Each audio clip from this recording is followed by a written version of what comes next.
శ్రీ జ్ఞాన సరస్వతి దేవాలయం నందివనపర్తి.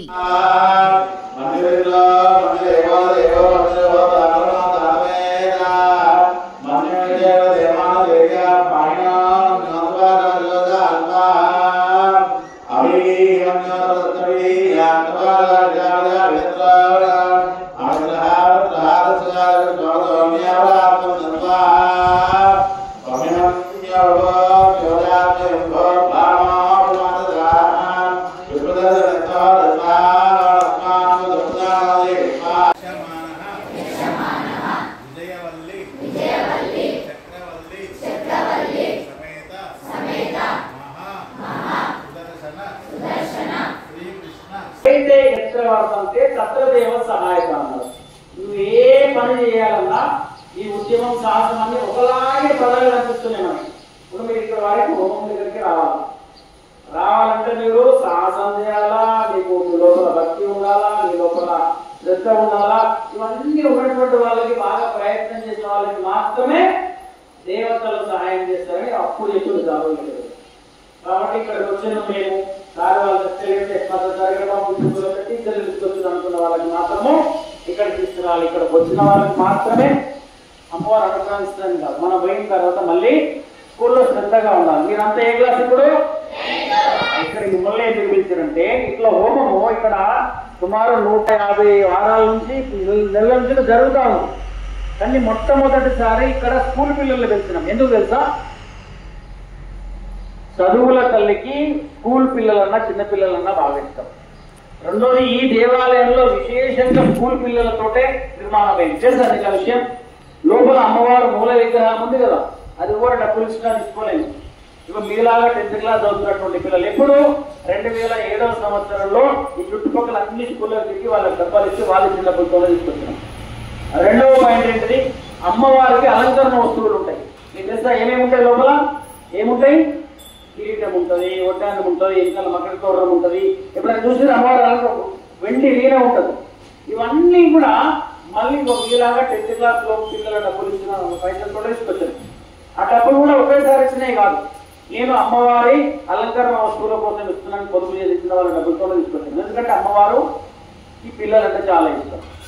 అట్లా ఇక్కడికి వచ్చిన వాళ్ళందరికీ కూడా మిగతా దేవాలయంలో డబ్బులు తీసుకొని అక్షరాలు హోమాలు చేస్తుంటారు. ఇక్కడ ఎవరైనా మిమ్మల్ని డబ్బులు అడిగిరా, పెద్దవాళ్ళని అడిగిరా? అట్లా ఎవరి దగ్గర డబ్బులు తీసుకోకుండా చేయాలనేది ఈ దేవాలయం యొక్క సంకల్పం, ఆశయం. అందుకని ఈ దేవాలయాలు నడుస్తుంది. దీనితో పాటు ఇంకా మీకు ఇక్కడ కొన్ని విగ్రహాలు కనిపిస్తున్నాయా? ఎందుకు ఆ విగ్రహాలు తెలుసా మీకు? ఎందుకు తెలుసా?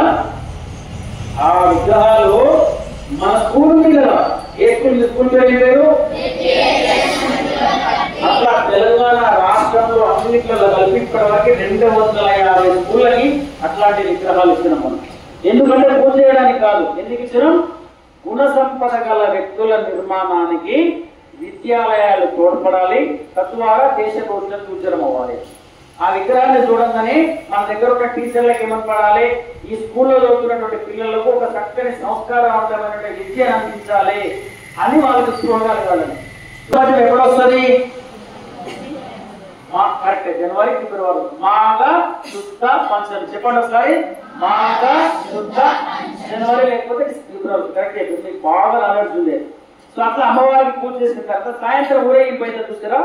ఆ ఊరేగింపు ఎవరు చేస్తారు? ఇక్కడ కేవలం 10th క్లాస్ పిల్లలు మాత్రమే షా ఊరేగింపు పోసే అవకాశం ఆనవాయితీ మనం చేస్తున్నాం. దాంట్లో 9th వాళ్ళు అలంకరణ అంతా చేస్తారు. సో అట్లా ఇది కొన్ని సంవత్సరాల నుంచి జరుగుతూ ఉన్నది. కానీ ఇప్పుడు రాబోయే రోజుల్లో ఒక పెద్ద ప్రయత్నం చేస్తున్నాం మనం. మీరందరూ కూడా దాంట్లో పార్టిసిపేషన్ కావాలి. జిల్లా రాష్ట్రం అంతా కలిపి ఒక 10,000 మంది విద్యార్థులను దాంట్లో కలుపుతున్నాం. దాని పేరు ఏంటంటే తెలుసా? అందరు దేవతలకు వాహనాలు ఉంటాయి కదా, హంస వాహనం. కాబట్టి మనం ఏం సంకల్పం చేస్తున్నామంటే ఇప్పుడు 10th క్లాస్ పిల్లలతోటే కేవలం ఊళ్ళో వాళ్ళకి మాత్రమే అవకాశం ఉండి కూడా ఏం చేస్తున్నారు కదా, రాబోయే రోజులలో ఈ చుట్టుపక్కల ఉన్నటువంటి 10th క్లాస్ పిల్లలందరికీ అవకాశం ఇవ్వడానికి అమ్మవారికి హంసవాహనం చేస్తున్నాం. రథం అంటారు, పేరు అంటారు కదా, పెద్ద రథం చేస్తున్నాం. సుమారు 5 నుంచి 10 లక్షల రూపాయలు. ఇవన్నీ ఎవరో ఒకరు పెద్దవాళ్ళు అడిగితే మనకి డబ్బులు ఇస్తారు. కానీ మేమేమనుకుంటున్నాం? ఎవరి దగ్గర తీసుకోవాలనుకున్నాం? 10th క్లాస్ లోపల పిల్లల. ఎంతమంది దగ్గర? 10,000 మంది పిల్లలు కనీసం 108 రూపాయలు ఇవ్వాలి. 108 రూపాయలు ఇస్తే రోజు ₹1 చెప్పిన వాళ్ళు పక్కన ఇస్తే 108 రూపాయలు అయింది. అట్లా త్వరలో ప్రారంభం చేస్తున్నాం. అట్లా చేసిన తర్వాత చుట్టుపక్కల ఉన్న 10th క్లాస్ పిల్లలందరూ వాళ్ళ ద్వారా మాత్రమే అర్థం ఊరేగింపు జరుగుతుంది. సో ఇన్ని సంకల్పాలు ఉన్నాయి ఈ స్కూల్ నుంచి. ఇక్కడ వచ్చి కేవలం పూజ చేయడానికి మాత్రమే మిమ్మల్ని పిలవలే. మీరు ఎదిగిన తర్వాత మళ్ళీ ఏం చేయాలి? మీ స్కూల్కి మీరు పనిచేయాలి, మీ ఊరికి మీరు పనిచేయాలి. తర్వాత మీ ఎక్కువ శక్తి ఉంటే మీ ప్రాంతానికి మీరు పనిచేయాలి. చేస్తారు అట్లా ప్రపంచం కావాలి. మనం ఎదిగిన తర్వాత ప్రపంచానికి మనం కావాలి. అందుకే ప్రపంచం మన కోసం ఎదురు చూసేలా మనం ఎదగాలి. సరస్వతి మాతాకి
चंद्राम्यरणमहें लक्ष्मीं ज्ञानवेदाममावः ताम्मावः ज्ञातवेदारुलक्ष्मीं मनभगामिनीं यस्यां